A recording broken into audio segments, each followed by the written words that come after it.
To be the first of any genre on a new console is always a big risk. For every Mario 64 which pushed platform games into a third dimension to critical acclaim, there's a FIFA 64 which gets universally panned, and if anything it sets the series back a few years. Longtime Nintendo supporter UbiSoft saw the chance to push out the Nintendo 64's first Formula 1 game in 1997 with the release of F1 Pole Position 64. Developed by Human Entertainment, who themselves were a long-time developer for Nintendo systems, the game is the fifth and final entry into the Human Grand Prix / F1 Pole Position series.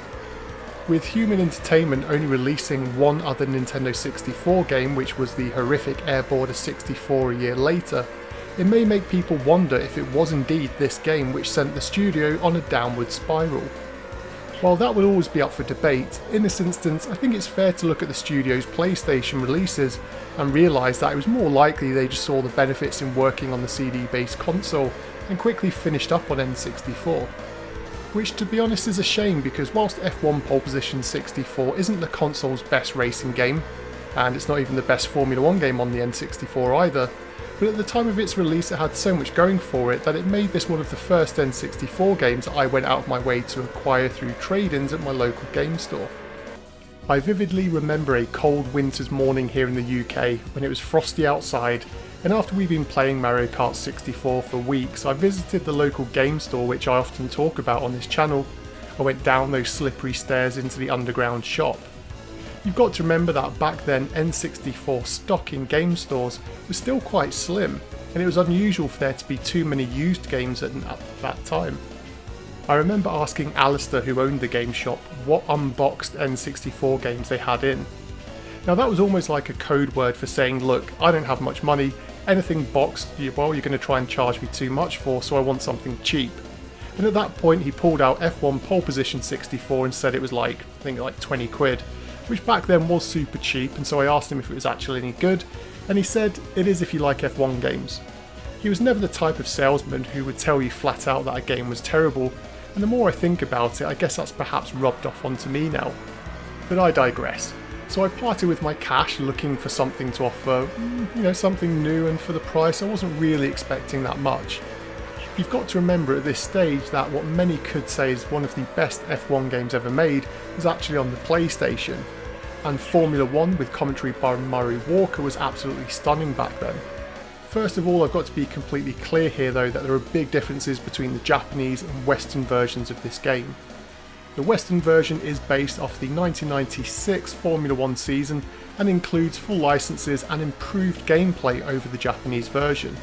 The Japanese version, which arrived around 6 months earlier, seemed to be rushed out, and it didn't have the FIA or FOCA licenses, and it didn't run as well, and it had considerably more pop-up. In all honesty, this game was brutally panned on its release in Japan, with Famitsu giving it a score in the mid-20s. But that's enough of the Japanese version, because let's delve into the Western one, which really is the one to play. The Western release, coming in late 1997, had extra time to put into refining its code, which reduced the amount of pop-up, but it is still very noticeable for anyone playing this. Whilst the game features the tracks from the 1996 season, a common criticism of the time is that very few of the courses in the game looked anything like their real-world counterparts. Whilst tracks like Monaco are easier to identify due to them being some of the more memorable courses even for people who aren't Formula 1 fans, the rest of the courses to anyone who follows the sport will likely leave them somewhat underwhelmed. This kind of takes away from the simulation feel of the game, and let's be honest, the game is more suited to fans of the sport, and so this would automatically annoy their target audience. As I mentioned previously, the roster of drivers is great, but as with any F1 game of the time, it doesn't include Jacques Villeneuve, who wouldn't license his likeness, which is a shame as he was one of my top drivers from this era. The game does have some unique quirks however in its simulation aspects. Once you've completed the career mode, you earn the ability to be able to swap engines between manufacturers' cars. Whilst to anyone that isn't a petrolhead this would sound strange, but by being able to move engines it greatly enhances the ability to modify your car to create some beast motors to drive in. Even in this day and age I still can't think of a Formula 1 game that lets you change engines between different manufacturers, and so considering this game came way back in 1997, It's quite a unique feature that I really wish more Formula 1 games in this day and age would actually allow you to do. The cars too have wear down and breakdowns in specific areas like suspension, its engine, brakes and so on. This means that you have to balance your pit stops and vehicle management tactics, which greatly enhances the simulation feel when you're playing. In addition to this, you can see the internal damage on your car, but externally it's just smoke that lets you know you're in trouble. Again, with this being an early F1 racer on the console, I can let this slide, and full-on damage was added in later games in the future. So this was something for the time which, well, was probably pushing the limits of what the developer could actually accomplish, given their limited experience with the hardware. I found the rest of the visual aspects to be very first generation release, which is understandable. Whilst at the time of its release I remember thinking the graphics were okay, but nowhere near as polished as what I'd seen on the PlayStation. And that's perhaps because the heavy polygon look of many PS1 games actually works really well with the sharp edges of F1 cars. Speaking of cars, the game can seem to handle double digits on screen at the same time with some minor slowdown, but for the most part the game runs at 30 FPS, which for an early N64 game is quite superb, to be honest. If you play the time trials mode, the game's pretty much locked into that frame rate, which even later N64 titles couldn't always manage. With the N64 known for its softer, almost blurrier look, these sharp edges, they just make the cars look like they're wrapped in bubble wrap, and instead of them looking like they're made from some futuristic material. And I don't know if it's just me, but I think that the colour palette here is a little too heavy on the darks and greys, giving the game an overall mood, to which I don't think it quite works in the game, and it doesn't quite give off the impression I think the developers were intending. The weather effects in the game too look a little cartoon-like in my opinion. Perhaps that's being a bit blunt, but aside from the clear conditions, the remaining weather effects look out of place when overlaid on the display. I also feel they didn't quite impact the gameplay as much as I had hoped, and even in wet conditions the game is still quite easy to handle. The controls though are one of the better aspects of the game. I for one found them to be quite responsive, and although I never used it, there is the option to play using the D-pad too, which many N64 racing games never implemented.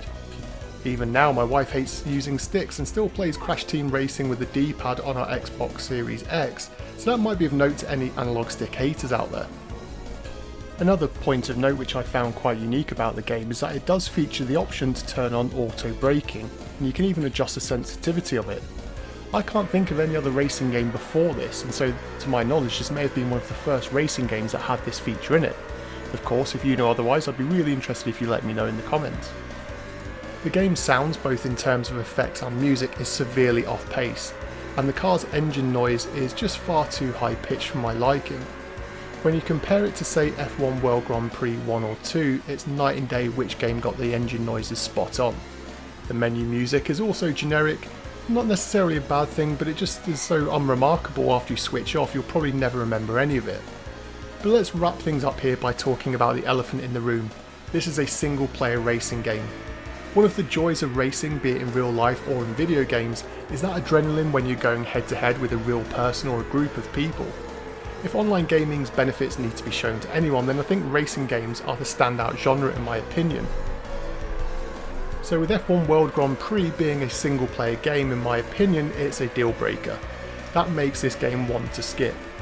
The studio tried to counteract the negative press around this by saying that you could save lap times onto the memory card and then give it to your friend to try and beat, but let's be honest, I don't know a single person who would have done that, even if it was a crappy third party memory card. I think that F1 World Grand Prix is best viewed as a relic of its time, a game which started the wheels in motion for Formula 1 games on the N64, but ultimately one which was quickly pushed into the history books by superior offerings from studios which arrived soon after. If you're going after a complete N64 collection, then sure, this is cheap to pick up, but to anybody else, check out any of the other Formula 1 games on the N64 that I've reviewed over the years, and any one of those would be more worthy of your time. One final thing of note, this game takes up nearly a whole damn memory card with its save file, and so if you are picking the game up, then make sure you get an extra control pack at the same time, because this leaves room on it for little else. So seeing as this is the final Formula 1 racing game I needed to review in my quest to cover every N64 game released in the West, I'd love to know which Formula 1 game on Nintendo 64 you felt was the best one ever made. As always, sound off in the comments section down below, and until next time.